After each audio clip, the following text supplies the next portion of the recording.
5월 달에 여러분의 가정이 엘린 같은 가정이 될 수 있기를 원합니다. 여러분이 알기만 하지 말고 그렇게 결단을 해야 되겠습니다. 우리 한번 외쳐봅시다. 우리 가정이 엘린 같은 가정이 될 것입니다. 아멘. 여러분이 목표를 정하셔야 돼요.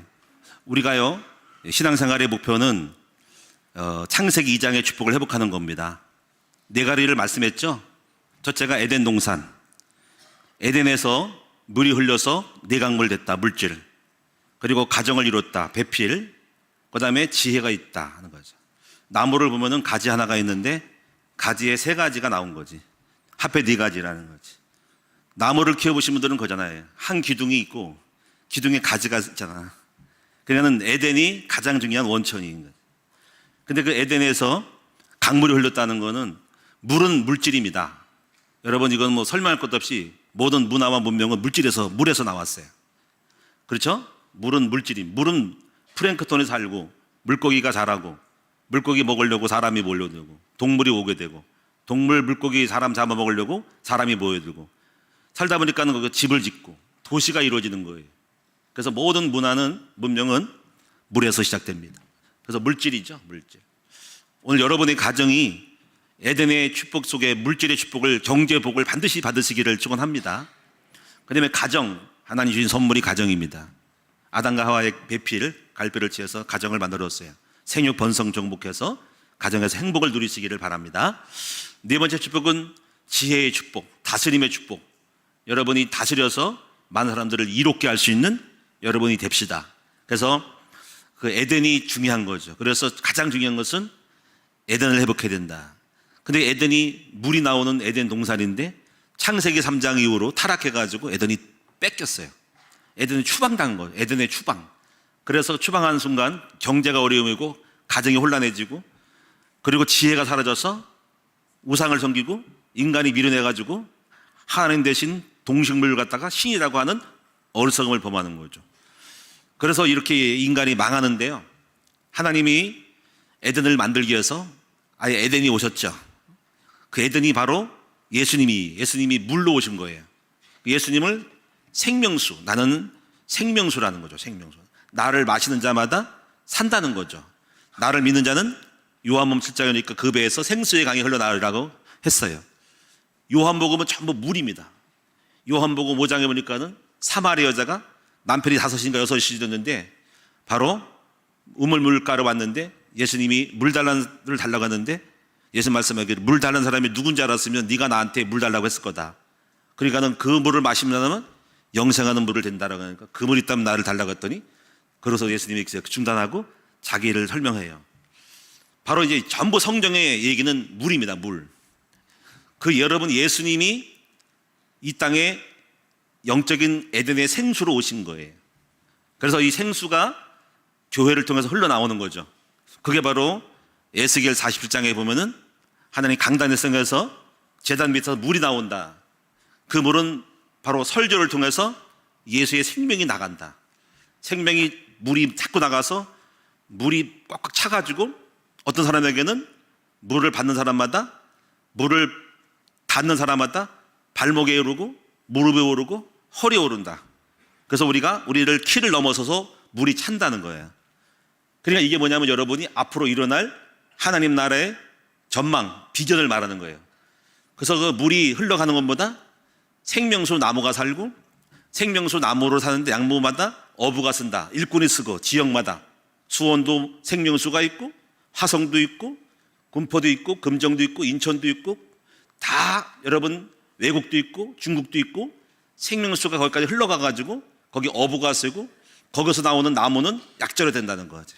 이게 바로 하나님의 전망입니다. 그래서 오늘 여러분이 이제부터 여러분의 가정에도 이 생명수 샘물이 넘칠 수 있기를 바랍니다. 그런데 이 생명수 샘이 보통 12개 정도는 많지요. 그렇죠? 근데 없을 수 있지만 어쩌거나 그건 기준이고 마지노선이고 여러분이 일단은 생명수 샘물이 있어야 됩니다. 근데 그 생명수가 나오는 것이 남편의 입에서 생명의 말씀이 나가야 되고 아내가 나가야 되고 자식이 나가야 돼요. 그런데 그 생명수 샘물을 우물을 만들어야 되거든요. 그래서 우물 찾기가 돼야 됩니다. 창세기 26장에 보니까는 이삭이 그랄에서 100배를 얻었는데 그 다음에 우물 뺏기 싸움이었어요. 그래서 거기서 나와서 다시 우물을 팠는데 우물이 그 당시에 중동에는 굉장히 중요한 목축업에 있어서 중요한 산업이에요. 물이 없으면 전부 죽는 거죠. 근데 블레 사람들이 우물을 막아가지고 싸우다가 다른 데로 갔더니 거기서 샘의 근원을 파죠. 또 그랄 사람이 또 막아가지고 또 다른 장소에 봤더니 거기에 르호봇이라는 아주 이제 다른 사람이 추격을 못하는 샘덩어리 원천을 발견해가지고 거기서 르호봇 경제가 축복을 엄청 받게 되죠. 창세기 20장에서 말하는 거는 여러분이 물이 그만큼 중요하다는 거예요. 그래서 오늘 여러분이 이제 여러분의 초점이 뭐냐면은 신앙생활을 하면서 중요한 거는 열매를 맺기 전보다 돈을 벌기보다 먼저 샘물을 만들어내는 작업을 먼저 하셔야 됩니다. 우리 여러분의 가정에는 샘이 몇 명이 있어요? 여러분의 은혜의 샘이 누가 엄마가 나옵니까? 아내가 나옵니까? 이제 여러분이 샘을 만들어내시기 바랍니다. 근데 중요한 게 뭐냐면은 여러분 이 출애굽기 15장에 보면은 이제 마라의 쓴물이 나오잖아요. 마라의 쓴물이 샘이 된다는 거예요. 다시 말하면 문제가 있는 현장이 사람이 문제를 해결하는 답만 갖고 들어가면은 그 사람이 바뀌면은 쓴물이 굉장히 단물로 바뀌는 샘이 된다는 거예요. 역설적인 거예요. 그러니까 문제는 여러분 속에 샘을 만들어내는 원천으로 작용한다는 거예요.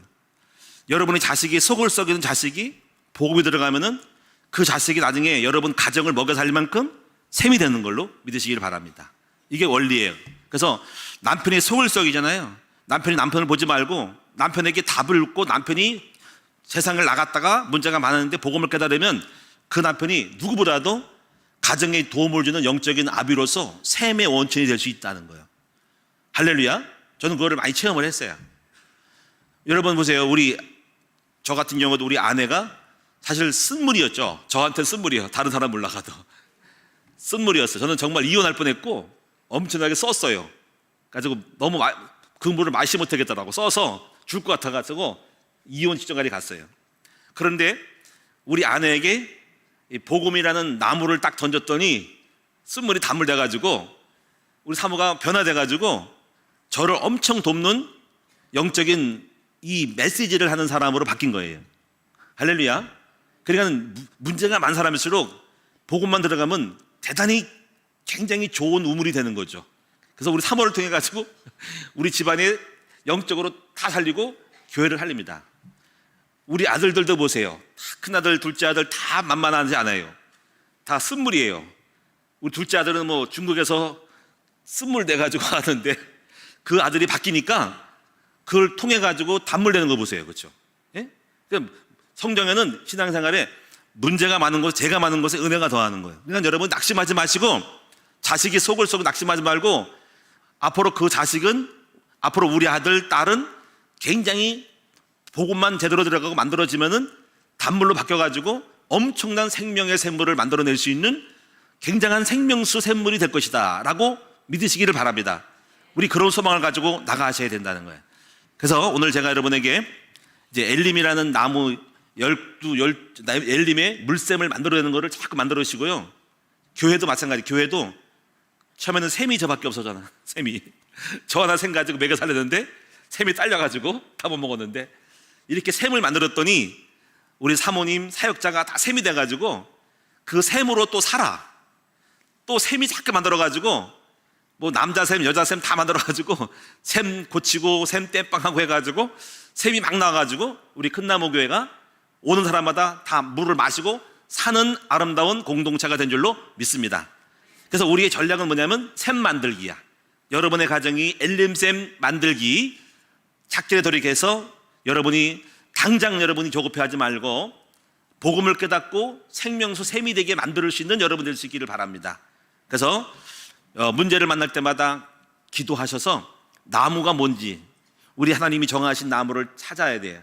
그 지혜라는 건데 우리 남편은 어떻게 돌아올까, 자식이 어떻게 돌아올까라는 성령의 인도를 잘 받는 나무를 처방을 하면은 그렇게 했더니 아이가 바뀌는 거예요. 그 아이가 정말 썼었어, 괴로웠어, 정말 고통스러워서 써서 견디기 힘들었는데 그 아이가 바뀌어가지고 단물되는 그러한 모든 상황 속에서 다 달라.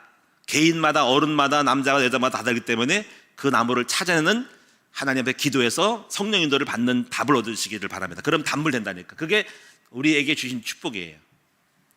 자, 그리고 여러분이 오늘 7가지를 말씀드리기 전에 오늘 본문을 읽었으니까 아가서에 대한 설명을 좀 하고 오늘 7가지를 설명할게요. 먼저 아가서의 말씀이 참 재미가 있어요. 여러분도 성경에 좀 깊이 빠져들어가시면 좋을 것 같아요. 오늘 우리 최승환 장로님이 잘 읽으셔주셨는데요. 자, 우리 간단하게 한번 여러분이 한번 읽어보겠습니다. 분석을 해볼게요. 자, 10절을 보면은, 자, 나의 사랑하는 자가 내게 말하여 이르기를 나의 사랑 내 어여쁜 자야 일어나서 함께 가자 그랬어요. 이 솔로몬이 지금 어떤 여자, 사귀는 여자, 술남의 여자라는데, 여자가 밖에 나가서 얼굴이 까맣고 남에게 천대를 받는 거야. 그래서 굉장히 이축되고 어려웠는데, 지금 솔로몬은 예수님을 상징하고 우리 술남의 여자는 상처받은 우리 성도를 상징하는 거예요. 중요한 건 여기서 일어나서 함께 가자라는 거죠. 여기서 주님의 포부가 있어요. 주님은 혼자 하는 것이 아니라 우리에게 말하기를 우리가 함께 가자. 사랑하는 성도들이요, 사랑하는 백성들이요, 낙심하지 말고 주저앉지 말고 함께 저 소망의 땅으로 함께 가자라고 말씀하는 거죠. 오늘 여러분이 우리 주님의 이 부르심에 함께 응하여 우리 함께, 저와 함께 저 천국의 에덴의 축복을 누리러 함께 떠나는 저와 여러분 될 수 있기를 축원합니다. 우리 옆 사람 인사합시다. 우리 함께 축복의 땅으로 나아갑시다. 할렐루야. 그래서 우리는 혼자 살면 안 돼요. 저는 여러분과 함께 가길 원해요. 저는 우리 성도들이 다 복을 받기 원해요. 여러분이 창세기 장의 4가지 축복을 다 누리기를 원해요. 우리 함께 한 명도 빠짐없이 함께 가서 하나님이 예비된 땅으로 나아갑시다. 11절에 보니까 이런 소망을 갑시다. 겨울도 지나고 비도 그쳤어요. 여러분의 이 소망을 가져야 돼요. 이제 여러분 겨울이 지나고 비도 그쳤어요. 겨울은 스산하고요, 춥고요, 음추러들고요. 삶의 인생에 음추러든 삶이 있었어요. 춥고 떨고 죽을 것 같고 밖에 나가기 활동하기 어려운 고난의 시절, 빨리 통과 의뢰의 시간표, 이 고통의 계절, 동토의 계절, 아무런 생명이 싹트지 않는 소망도 없는 정말 오랜 몇 개월 동안의 기다림의 세월이 있어요. 오늘 우리는 코로나를 만났어요. 여러분 삶의 여정 속에 겨울과 같은 삶이 있는데 주님이 말씀합니다. 이제 겨울도 지났다. 너의 인생의 끝이 났어. 고통은 끝난 거야. 이제 엔딩이야. 끝났어. 그래서 이제 비도 그쳤어. 재난고 영적 문제가 끝났어. 이제 12절에 나아가자는 거죠. 지면에 꽃이 피고 새가 노래할 때가 이르렀는데 비둘기 소리가 우리 땅에 들리는구나. 무화과 나무에는 푸른 열매가 익었고 포도나무는 꽃을 피워 향기를 통하는구나. 나의 사랑 나의 어여쁜 자야 일어나서 함께 가자. 사랑하는 여러분, 우리 여러분의 마음속에 소망의 봄을 바라보시기를 바랍니다. 겨울을 지나고 꽃이 피고 비둘기 소리 울려주는 평화의 소리가 울려 퍼지는 희망의 나라로 절대로 소망을 잃지 말고 나아가는 여러분 될 수 있기를 축원합니다. 그래서 이제 겨울이 지나고 봄이 왔다. 이제 여러분은 이제 모든 슬픔과 고통은 끝났다. 앞으로 축복이 시작될 것이라는 소망의 그 두근거림을 날마다 누리면서 매일매일 축복 속에 걸어가는 여러분 될 수 있기를 바랍니다. 이제 14절에 보니까 14절에 뭐냐면 이제 두려워하지 말래요. 이렇게 말씀하죠. 이제 근데 두려워서 못 나가는 거죠. 왜 그러냐면 바위 틈 낭떠러지 은밀한 곳에 있는 나의 비둘기와 이 비둘기는 잡아먹을까 봐 자기보다 싸나운 솔개와 어흥과 수리 새, 센 이제 육식을 하는 새들이 와서 자기를 쪼아먹고 죽일까 봐 바위 틈 낭떠러지 곳에 숨어 있었어요. 우리 인생은 두려워 떨고 있어요. 우리는 은신처에 숨어 있어요. 이제 왜 숨어 있냐? 두려워서 아무것도 하지 못해요. 사업도 못하고 미래 인생을 결치 못하고 겁나서 떨고 있는 모든 비둘기 같은 우리에게 말씀하십니다. 비둘기야, 내가 네 얼굴을 보게 하라. 주님이 부르시고 계셔요. 내 소리를 듣게 하라. 네 소리는 부드럽고 네 얼굴은 아름답다. 너는 너를 너무 자책하고 있구나. 너는 너무 너를 비하하고 있구나라는 거죠. 나는 네 얼굴을 보고 싶고 너의 아름다운 달란트, 재능과 은사를 보고 싶다. 비둘기야, 숨어 있지 말고 이제 나오렴. 내가 너를 지켜줄 테니까 일어나서 함께 저 봄을 향하여, 봄이 폈으니까 겨울이 지났으니까 숨어 있지만 말고 일어나서 함께 가자라고 말씀하십니다. 15절에 보면은 주님은 이렇게 또 주의를 시킵니다. 우리를 위하여 여우 곧 포도원 호는 작은 여우를 잡으라. 우리의 포도원에 꽃이 피었다. 근데 조심할 것은 여러분의 포도원에 아름다운 농작물에 탐스러운 가시리 포도나무가 열리고 있습니다. 그런데 여기서 작은 여우를 조심하래요.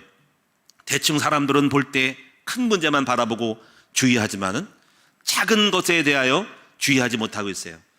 물론 이 큰 것은 처음에는 작은 거였어요. 작은 틈새가 벌어서 큰 댐을 무너뜨리듯이 우리의 작은 틈새 속에 있는 흑암의 세력을 볼 줄 아는 여러분 됩시다. 나쁜 습관, 나쁜 말, 나쁜 장소, 나쁜 사람이 가는 것들이 작은 여우가 들어오는 통로가 될 수 있으니 그것까지라도 세밀하게 해서 오늘 작은 여우를 잡아낼 수 있는 여러분 될 수 있기를 바랍니다. 아무것도 아닌 것처럼 생기는 작은 것들이, 작은 개미가 거목을 몇백 년 되는 거목을 무너뜨린 것도 있다고 해요. 이 작은 것에 소홀히 하면 안 됩니다. 그래서 오늘 어떻게 보면 이 말씀은 오늘 건강한 가정의 7가지 조건 속에서 나쁜 부분에 대해서 이 작은 여우를 잡는 것이 될 수가 있어요. 그리고 이제 16절에 보십시다. 연합을 해야 됩니다. 연합. 우리가 연합된 삶을 살아야 되는데 내 사랑하는 자는 내게 속하였고 나는 그에게 속하였다. 그가 백합화 가운데 양떼를 먹이는구나. 오늘 여러분들은 상상의 날개를 한번 펼치세요. 양떼가 거닐고 있는, 논일고 있는, 그리고 초목을 먹고 있는 그런 모습들을 그려봅시다. 그런데 여러분 사막이고 비바람 불고 사방팔방에 늑대가 논을 부라리고 노리고 있는 모습이 아닌 적들은 사라지고 이제 거기에 백합화가 피고 그리고 조용하고 평안한 가운데 백합화 가운데 양떼가 풀을 뜯어먹는 모습을 그려봅시다. 이걸 누가 만들어줄까요? 하나님과 내가 연합을 할 때 백합화 가운데서 좋은 환경 속에서 평안하게 우리의 일을 하는, 사업을 하는, 우리의 일들을 하는, 양떼를 먹인다는 것은 자기가 어떤 회사를 다니고 사업을 하고 목회하는 거거든요. 백합화가 피는 가운데서 평화롭게 양떼가 풀을 먹는 모습들이 우리 속에 있어지기를 축원합니다. 양떼가 풀을 먹긴 하는데 백합화가 없고 주변에 그냥 두려워서 오늘날 늑대가 다가와서 나를 해칠까봐 겁쟁이 아닌 그런 것들은 목동이 없기 때문에, 목자가 없기 때문에 그런 것이죠. 여러분, 하나님이 우리와 함께 하신다면은 여러분의 삶은 백합화가 피는 환경 속에서 적들은 사라지고 여러분의 삶은 평화로이 꼴을 뜯는 아름다운 삶의 모습이 될 줄로 믿습니다. 이것이 바로 정상입니다. 사도행전에 보면은 교회가 성장하는 교회들은요 평안하여 든든히 서간다고 했습니다. 두렵고 떨리고 불안하고 막 불안한 가운데 아무것도 이루어질 수가 없어요. 그래서 하나님 이렇게 여러분 삶을 만들어 주심을 믿습니다. 마지막 17절은 아주 의미가 있는 말씀인데요, 이렇게 마지막에 이렇게 말씀을 하고 있죠. 내 사랑하는 자야, 날이 저물고 그림자가 사라지기 전에 돌아와서 베데르 산의 노루와 어린 사슴 같으리라 그랬어요. 같을지라. 여기서 날이 저물고 그림자가 사라진다는 건 뭡니까? 우리의 인생은 날이 저물어 가요. 시작이 오전 1시, 2시, 3시, 9시, 12시, 오후 3, 4시 지나서 6시, 7시 되면 날이 저물어요. 조금 지나면은 밤 10시, 12시 나고 이제 24시 종이 칩니다. 그래서 여기 날이 저물다는 것은 인생의 끝자락에 왔을 전에 그림자가 사라진다는 말은 우리는 사람의 실체가 존재할 때는 그림자가 있죠. 은유적인 표현이죠. 그림자가 사라진다는 것은 우리의 존재 가치가 사라진다는 거죠. 나라는 존재 가치가 그림자가 있는 거예요. 아버지의 그림자, 엄마의 그림자, 우리 인생에 그림자가 있죠. 근데 우리 인생이 어느 날 없으면 그림자가 없는 거죠. 그래서 다시 말하면 날이 저물고 인생의 끝자락이 왔고 다 종말이 하고 어둠이 오기 전에 그림자라는 실체가 없어지기 전까지 전에 빨리 돌아오라는 거죠. 오늘 여러분 늦게 예수 믿으신 분도 계시고요, 인생의 끝자락에 계신 분도 있잖아요. 여러분 다행입니다. 잘 돌아오셨어요. 잘 돌아오셔서 빨리 어떤 사람이 되어야 될까요? 여기 베데르 산에 노루와 어린 사슴 같으리라. 노루라는 말은 우리가 청초하고 싸납지 않고 온유하고 예수님을 닮은 모습이고요, 어린 사슴은 뭐냐면은 희망이 있는 사슴, 앞으로 성장할 가능성이 있는 사슴으로 발견되어지는 여러분 될 수 있기 바랍니다. 우리의 나이에 상관없이 여러분들은 뭐예요? 바로 이제 날이 저물고 그림자가 없어지기 전에 돌아오셔서 베드로 산의 사슴과 같고 어린 사슴과 같은 여러분 될 수 있기를 축원드립니다. 여러분 옆에 사람 인사합시다. 당신은 어린 사슴입니다. 할렐루야. 주님 볼 때 어린 사슴이요. 희망이 있는 분들입니다. 여러분, 아가서 너무너무 재미있어요. 그렇죠? 이제까지 따뜻한 설교보다도 이런 표현 속에서 메시지를 발견하는 재미가 있어요.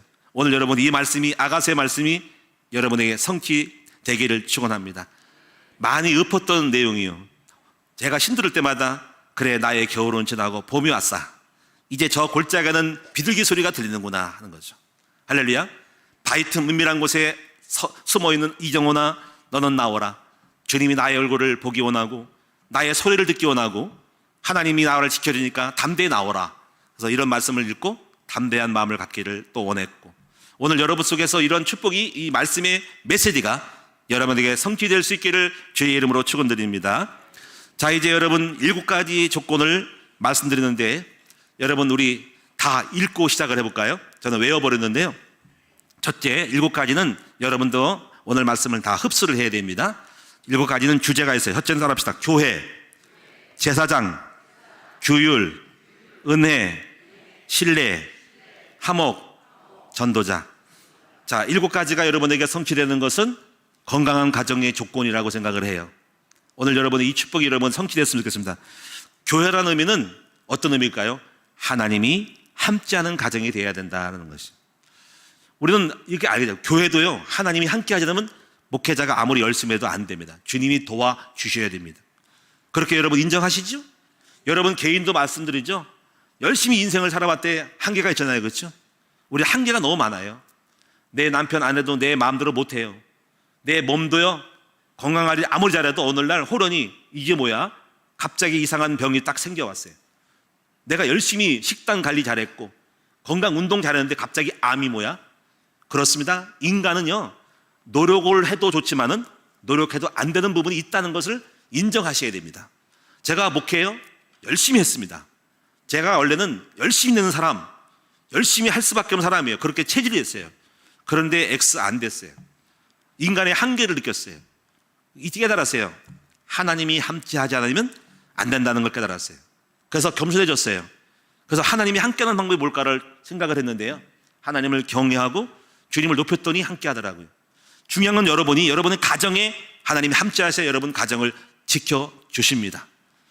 오늘 여러분이 그러면 함께하는 것이 되면 어떻게 함께해요? 교회가 되어야 돼요. 여러분, 교회는 뭐죠? 주님이 계신 곳입니다. 교회는 아버지의 집이죠. 내가 여러분 예수 믿는 순간은 주님이 나와 함께합니다. 왜냐하면 주님이 내 안에 계시니까. 내가 성전이거든요. 그래서 교회가 교회되는 핵심이 뭐냐면 바로 뭐냐면 예배입니다. 예배. 그래서 가정에서 예배 드리는 것이 하나님이 함께하는 비밀입니다. 만약에 교회가 예배 안 드리면 여기 교회는 하나님이 안 계시는 거예요. 동남아시아를 가다 보면요, 놀라운 것은 그들이 교회를 안 다니는데 불구하고 절을 다니거나 우상을 섬기면은요, 집집마다 뭐가 있냐면요, 단이 있어요. 단. 그 단에 보면은 촛불을 켜놓고요, 불상을 걸어놓고요, 아니면 다른 어떤 신들을 걸어놓고 이 사람은 아침마다 와서 올 때 일어나서 빌고요, 잘 때 빌고 나갈 때 빕니다. 대단하죠? 이것이 말하면 그 사람은 우상을 집에 제단을 쌓는 거라는 거죠. 여러분의 가정은 하나님이 계시다고 할 때 가정에서 하나님께 예배하는 것은 있었나요? 하나님께 예배 안 드리면서 어떻게 하나님이 여러분의 가정이 함께하리라고 믿습니까? 오늘부터 여러분의 가정이 하나님이 함께하는 교회가 됩시다. 저는 여러분에게 그래서 추천하고 싶은 것이, 교회의 핵심은 바로 예배입니다. 만약에 우리 큰나무교회 세워놓고 매주일마다 예배를 안 드리면 교회가 아니고 사무실이고 여러분 다른 행사, 문화 행사장밖에 될 수 없는 거예요. 교회가 교회다운 거는 매주일마다 예배가 핵심인 거예요. 예배이기 때문에 교회가 교회되는 거예요. 예배당이 교회되는 거예요.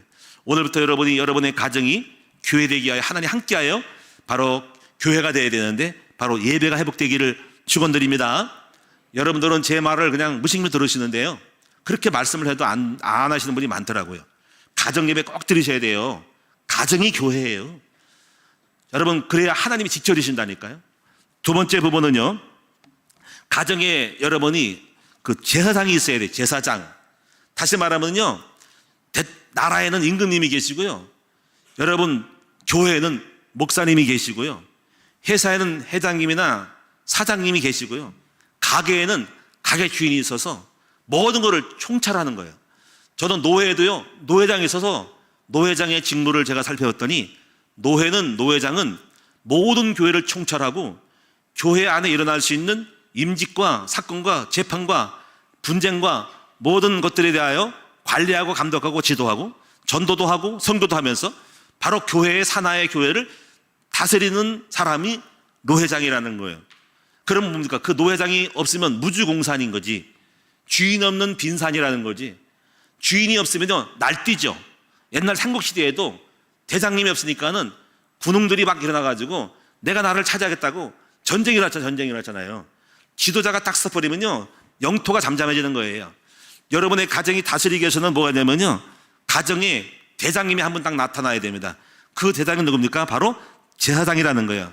어떤 싸움꾼이 아니고 바로 하나님과 나의 브릿지 역할을 하는 제사장. 그래서 여러분이 가정의 제사장은 선지자, 제장, 왕 하는 거예요. 선지자는 뭐냐면 어떤 메시지를 전달하는 사람, 뭔가를 지시하는 사람, 뭔가 말을 하는 사람이에요. 좋은 글을, 진리를 주는 사람. 제사장은 백성이 슬프고 다쳤을 때 하나님께 기도해가지고 치유하고 또 죄를 대신해서 용서할 수 있는 변호사 역할을 하고 그리고 그들을 케어해주면서 백성들의 아픔을 보듬겨 줄 수 있는 사람이 바로 아빠의 역할, 제사장의 역할인 거예요. 이 역할을 충분히 해야 됩니다. 나의 백성, 나의 아내, 나의 자녀들, 왕국에 백성이 손상을 입을 때 그를 입지 않도록 상처 입으면 치료해주고 싸매주고 안아주면서 용기를 줘가지고 씩씩하게 백성의 삶을, 자녀의 삶을, 아내의 역할을 감당하도록 만들어주는 사람이 제사장인 거예요. 그리고 제사장은 왕이에요. 왕은 뭐냐면요, 다스리고 통치하는 거예요. 지켜주고 흑암이 적이 오지 않도록 모든 방어막을 치는 것이 바로 가정의 제사장입니다. 이런 사람이 있을 때 가정은 든든히 쓸 수가 있죠. 오늘 여러분 이 축복이 있기를 축원합니다. 가장이 집을 많이 비우면 안 되고 가장이 돈을 버느라고 영적인 거를 안 주면은 가정에 흑암이 들어와서 돈은 주고 아이들은 열심히 풍족하게 살지만은 세상에 빠져가지고 정말 그 아이들은 타락하는 일이 굉장히 많아요. 돈 주는 것이 다가 아니고 좋은 문화 혜택을 주고 좋은 학교를 제공하는 것이 다가 아니라 아빠가, 엄마가 그 가정에 영적인 공급을 해줄 수 있는 그러한 아빠가 되고 돼야만이 승리할 수가 있다는 거예요. 그래서 뭔가 보이지 않게 재산이 사라지면 도둑놈이 들어와서 아이를 잡아가는 거죠. 저는 이런 거를 많이 보기 때문에 나중에 문제가 와가지고 어려움을 당해서 온 사람 아니에요. 감옥 가서 온 아이도 있고 사고 나서 온 애가 있고 그래서 나중에 예배 회복하고 교회 회복하라 그 재상이 되라고 하는데 이미 많이 뻥 뚫린 가정이 되어버렸죠. 이거를 여러분 늘 지켜야 됩니다. 또 잘하는 청소년들이 언제 흑암에 노출될지 모르는데 깨워서 회장이 한 사람이 파수꾼 역할을 감당해야 될 줄로 믿습니다. 저는 교회도 그런 제사장 역할을 하니까 제가 교회에 대한 사명이 커서 지금까지 한 번도 여러분 제가 주일을 특별한 일이 없으면 한두 번 제가 중국 가가지고 배가 안 들어와서 못 들어온 것이지만은 가능하면 주일을 지키고 목회자가 강단을 지키려고 애를 씁니다. 그래서 제가 여러분 성지순례도 많이 못 가는 이유는 열흘을 넘어가지고 주일을 빼먹고 되기 때문에 제가 갈 수 없어서 저는 안 간다 그랬는데요. 사람이 없으니까 만약 있으면 또 갈 수 있겠지만 지금까지 그런 적은 없어요. 여러분 이거 굉장히 중요한 거예요. 항상 교회를 지켜야 한다. 제가 아는 목사님은요 2달 동안 외국 가가 선지순례 가가지고 교회가 법으로 바뀌어가지고 목사님이 잘려버렸어. 다른 사람이 교회를 차지했어. 없는 사이에 잘못된 일이 많이 벌어진 거예요. 그게 서울의 어떤 큰 교회였어요. 여러분 항상 뭐냐면 가정도 그렇고 교회도 그렇고 뭔가 영적인 사람이 딱 나라를 지키고 있어야 됩니다. 적이 언제 쳐들어올까요? 국가의 비상사태, 대통령 왕이 죽으면은 침략할, 그래서 빨리 부통령이 빨리 들어와서 해서 대신 임시 대통령을 하는 거거든요. 여러분 가정에, 반드시 여러분 가정에 여러분의 모든 영적인 케어를 할 수 있는 그런 제사장이 만들어지기를 바랍니다. 아빠가 되셔야 돼요, 아빠가. 그래서 아빠가 가정의 목사님이 되시고요. 예배를 인도하시기 바랍니다. 그럼 아빠가 없다 그러면 아빠는 집사님으로 두버리고 아내가 목사님 되셔서 당분간 임시 목사님이 되셔가지고 아빠가 회복될 때까지 아빠를 잘 신학 공부를 시켜가지고 해서 키워가지고 아빠를 다시 제사장으로 등극시키는 임시 당회장, 임시 목사가 됐으면 좋겠어요. 자, 여러분 옆 사람 인사합시다. 우리의 가정은 당신이 목사님이십니다. 여러분 이게 돼요. 목사님 너무 부담되는데요. 그냥 성경 한 장 읽고 기도해 주면 됩니다. 내가 못하면 예방 인도하고 그냥 뭐 주기도문 하나 외워도 끝나는 거예요. 상관없어요. 세 번째 규율입니다. 규율은 분수죠. 가정마다 가훈이 있고요. 각각 역할이 있어요. 그 역할을 잘 조절하는 것이 바로 가정의 규율이 되는 거예요. 저희 가정은 반드시 하나님 중심이에요. 그래서 반드시 예배를 꼭 드려라. 그리고 예수님 복음 중심, 항상 11조를 하고 기도 중심, 그리고 항상 교회 중심입니다. 교회를 떠나서 할 수가 없어요. 그리고 항상 가정 중심, 그리고 성경 중심이에요. 그래서 몇 가지 중심을 가지고 이 룰에서 벗어나면 난리가 나죠. 항상 그래서 이거를 통제하고 밀당을 하고 있어요. 이 싸움이 있어요.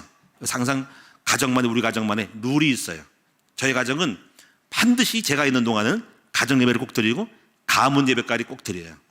저희 룰입니다. 통제라고 있어요. 제가 다 이렇게 다 다스리고 있어요. 사무엘이 다스리듯이 다 다스려서 자녀가 몇 명, 앞 손자가 해서 나오잖아요. 그죠? 현재 4명이고요.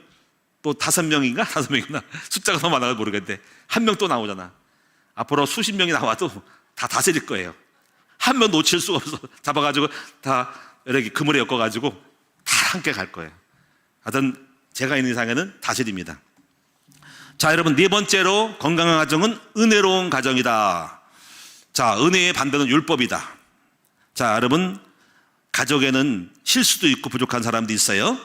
그런데 여기서 실수 부족했다고 막 잡아내고 따지고 이래가지고 이걸 갖다가 문제시키면은 쪼개지고 그럽니다. 그래서 율법 있는 가정은 무서워서 도망가 버리죠. 그래서 물론 잘못한 건 고쳐야 되지만은 항상 부드럽고 은혜로움으로 넘어가고 용서하고, 그래서 이 은혜로운 가정의 아빠나 엄마는 정말 많이 참고 손해를 보더라도 억울하도 바보 같아라도 많이 받으면서 참으면서 기다려줄 줄 아는 우리 가정이 될 수 있기를 바랍니다.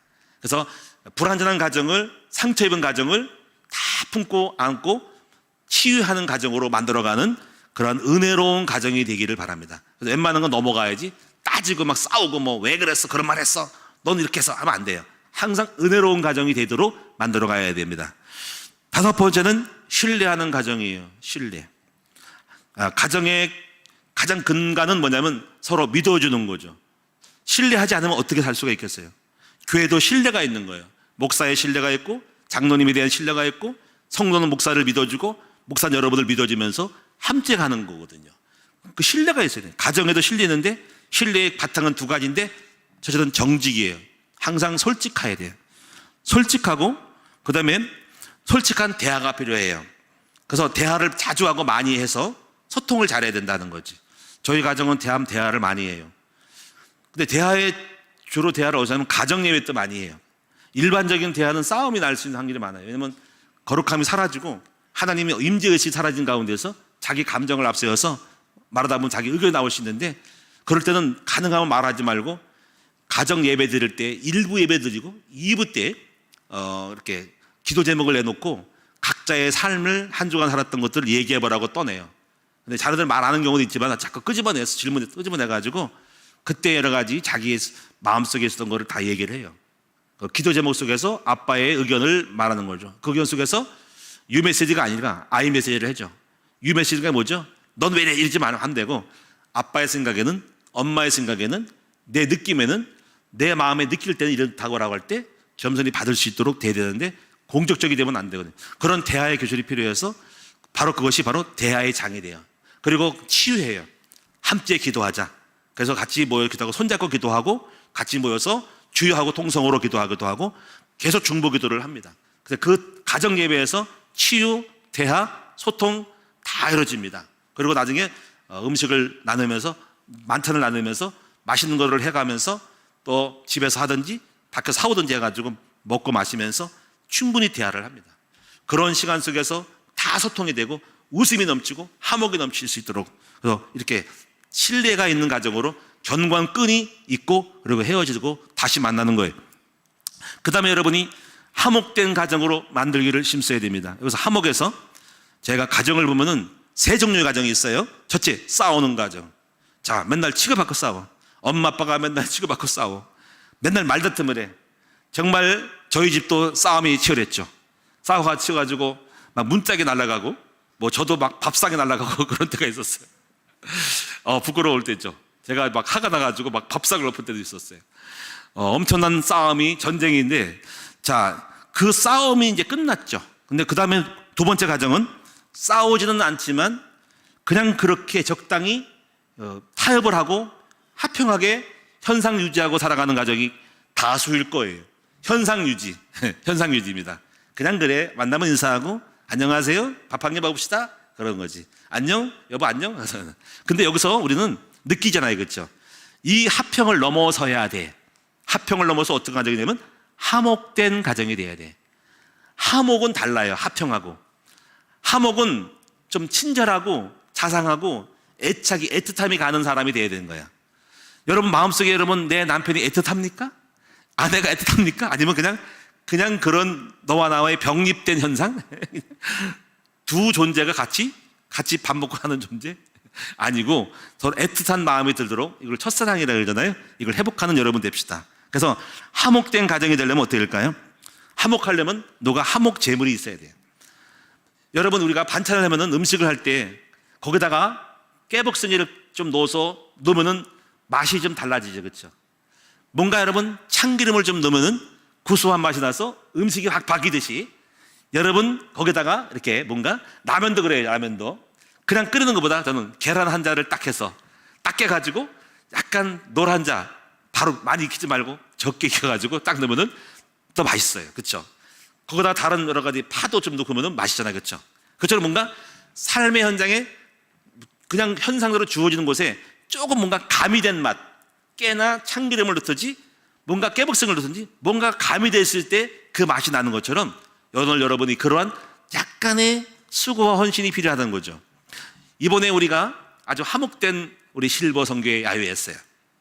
자, 실버 선교회, 자, 모여서 차를 타고 밥을 먹습니다. 밥을 먹어서 하성 행동을 하는데 볼 것이 없더라고요. 그래서 제가 돌아봤더니 너무 이게 썰렁한 거야. 풀 한 폭이 없이, 제가 우리 중국 갔다 가가지고 장가계를 봐서 그런지, 너무 눈이 높아서 그런지 대한민국 왜 이렇게 썰렁해? 볼 게 없는 거예요. 가지고 속으로 화가 났어요. 풀이라도 심고 거기다 그릇도 갖다 놓고 그러지, 완전히 부엌도 민자에다가 그냥 아무 나무하고 딱 밖에 없어. 설명도 없고 아무것도 없어. 근데 좀 감사하게도요, 앉아가지고 전화가 오는 거예요. 여보 빨리 와요, 여기 참외 깎아서 빨리 와라고. 그래서 한 바퀴도 볼 거 없어가지고 그냥 앉아있다가 왔는데, 와서 보니까 그때가 재밌었어요. 돌지 않고 가만히 있을 때 뭐 했냐면요, 야, 이제 우리가 상을 주는데 이왕 상 줄 바에 그냥 좀 1등 2등 온 사람 좀 노래 좀 하자 했더니, 이제 그때부터 노래 시키는 거야. 근데 그래가지고 무슨 몇 권사님이 막 뭐 춤도 추고 뭐 노래 했더니 재밌었어요. 근데 그거 재미없으면 썰렁했을 건데, 근데 그걸 하다 보니까는 제가 볼 때 실버 선교의 가장 하이라이트는 바로 춤이었다, 댄스였다. 예? 몇 사람이 했는데 중간에서 안내원장가 쫓아왔어요.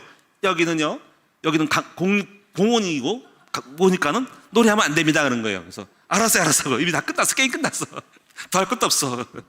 근데 제가 볼 때 가만히 생각하니까는 뭔가 이렇게 그냥 가는 현상이었는데, 그래도 애틋함이 있고 화목된 거는 거기서 웃을 수 있고 웃기고 친밀해지고 서로 애착이 가는 건 뭐냐면 바로 그때 노래 자랑이었다라는 거죠.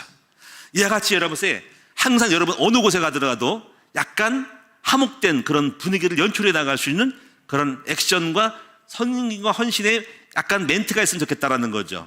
그런 축복이 있기를 축원합니다. 마지막 7번째는 전도자인데, 이건 뭐냐면요, 한마디 이겁니다. 집안에 좀 센 사람이 있어야 한다는 거죠. 영적으로 센 사람이 전도자라는 거예요. 제가 항상 느낍니다. 교회를 끌고 나가다 보면요, 수많은 사람이 육으로 가 있고요, 세상에서 오신 분도 많잖아. 그래서 자꾸 육으로 땡기려고 그래. 아래로 땡기려고 그래.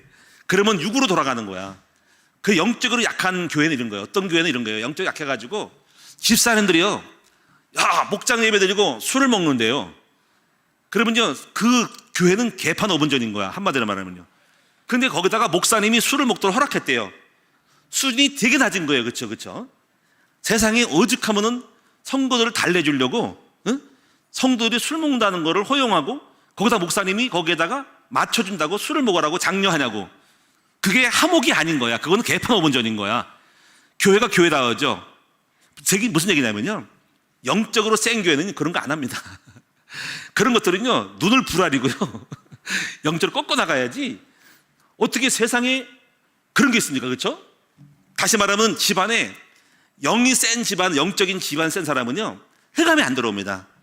하나님의 영이 떨어지면요, 방자해져 가지고 온갖 세상의 풍조가 들어와도 나라가 엉망인 거거든요. 영적으로 강해야만이 도둑놈을 잡고 깡패를 잡을 수 있는 거죠. 저 캐나다인가 멕시코 보면요, 마피아들이 와가지고 다 잡아가지고 뭐 시청의 시의원을, 시장님을 뽑으면은 쫓아서 내가 할래고 내려오래. 그런 나라가 어딨어. 그런 나라는 뭐냐면 영이 안 선 나라고, 군대를 동원해가지고 다 싹 쓸어서 제거해가지고 나라를 바로 세워야 된다고. 다시 말하면 제가 말하는 뭐냐면요, 가정에 영이 서야 돼요. 영적으로 강한 사람이 있어야만이, 강한 자가 있으면 도둑놈이 못 끼어드는 거예요. 왜 깡패가 와서, 도둑놈이 와서 집안 얼씬거리냐고요. 가정에 아빠나 엄마가 영적으로 강한 사람이 되면요, 감히 함부로 하는 거, 방탕하고 세상에 나가는 그러한 요소가 끼우끼우리는 것들이 박살나는 겁니다. 그게 기운이거든요. 건세거든요, 건세. 우리 큰나무교도 마찬가지예요. 제가 복음에 밝고 영적으로 밝기 때문에 교회에서 일어나는 수많은 흑암, 율법, 신비주의, 별 여러 가지 많은 요소들이 막 들꽃처럼 일어날 수 있다고. 이거 갖다가 영이 강하면요, 전부 초토화시키고 그 영적 건세로 싹 잡아내는 겁니다. 이것이 어디에 있어야 됩니까? 가정에 있어야 되는 거예요. 그럼 가정에 있으면 어떻게 합니까? 가정에 누군가가 전도자라는 이치에 서서 파수꾼 역할을 가지고 눈을 뜨고 파수를 하고 지키고 있어야 한다는 거죠. 그래서 감히 어디서 기어올라 간첩들이, 어디서 무장공비가 들어와, 그 강철 같은 파워를 가지고 누가 감히 우리나라를 넘봐? 무기가 있고 힘이 세고 병력이 있으면요, 감히 우리나라를 넘볼 수 있는, 함부로 말하지 못하는 거거든요. 약하니까 막 대한민국을 갖다가 잡아먹으려고 그러잖아. 그래서 가정도 마찬가지고 교회도 마찬가지고 바로 건세 있는 전도자가 있어야 된다. 이거를 만들어내는 여러분 되시기 바랍니다. 그럼 승리할 수밖에 없어요. 결론 7가지입니다. 가정교회를 통해서 하나님이 계시게 하라. 가정의 제사장을 세워서 그 사람의 모든 현장의 백성들, 가족 구성원들을 총찰하도록 하라. 가정의 규율을 세워라. 가정에 부족한 사람이 많기 때문에 은혜로 넘어가고 덮어지면서 살게 하라. 무조건 율법으로 맞는 얘기하는 것이 다는 아니다. 서로 신뢰를 통해서 서로 소통, 커뮤니케이션을 해라. 솔직한 대화를 하라. 가정예배를 통해서 자꾸 대화하라. 그래야 흑암이 안 들어와. 빈틈 사이에 안 들어와. 사이드로. 화목을 해라. 전쟁하지 말고 화평하되, 화평을 넘어서 화목됨이 삶의 재미다. 그러면 갈래야 갈 수도 없어. 왜냐하면 재밌는 교회, 재밌는 가정이 되면은요, 그 공동체는 떠날 수가 없는 거예요. 그 재밌는 모임이 되도록 해라. 7번째, 영적으로 세라. 강력하라. 그러면 흑암이 반드시 함부로 하지 않는다. 영적으로 통제돼야 된다. 이걸 유지하라는 거죠. 이렇게 7가지가 되면은 제가 볼 때 가정은 건강해질 수가 있다. 이게 안 되면 여러분이 작은 여우가 들어와서 여러분의 가정을 넘버가지고 무너뜨리고 파먹어가지고 오늘날 왕무너지는 일이 벌어진다. 여러분, 우리 큰나무교회 성도들이요, 오늘 건강한 가정 7가지 조건을 가지고 함께 기도하면서 처음부터 안 되지만 만들어가는 여러분 될 수 있기를 주님의 이름으로 축원합니다. 하나님께 감사를 드립니다. 우리 사랑하는 성도님들 병들지 않게 하시고 건강한 가정으로 만들어 주셔서 오늘 7가지 요소를 돌아보면서 만들어낼 수 있도록 도와주셔서 엘린 같은 가정이 되어져서 물샘이 12이 있고 종려나무 열매를 주렁주렁 맺는 오아시스 같은 가정으로 우리 가정이, 자녀가 살고 남편이 살고 살만한 가정이 되도록 도와주시옵소서. 살만한 가정, 생명수 가문되게 하여 주옵소서. 예수님의 이름으로 축복하며 기도합니다. 아멘. 찬송하겠습니다.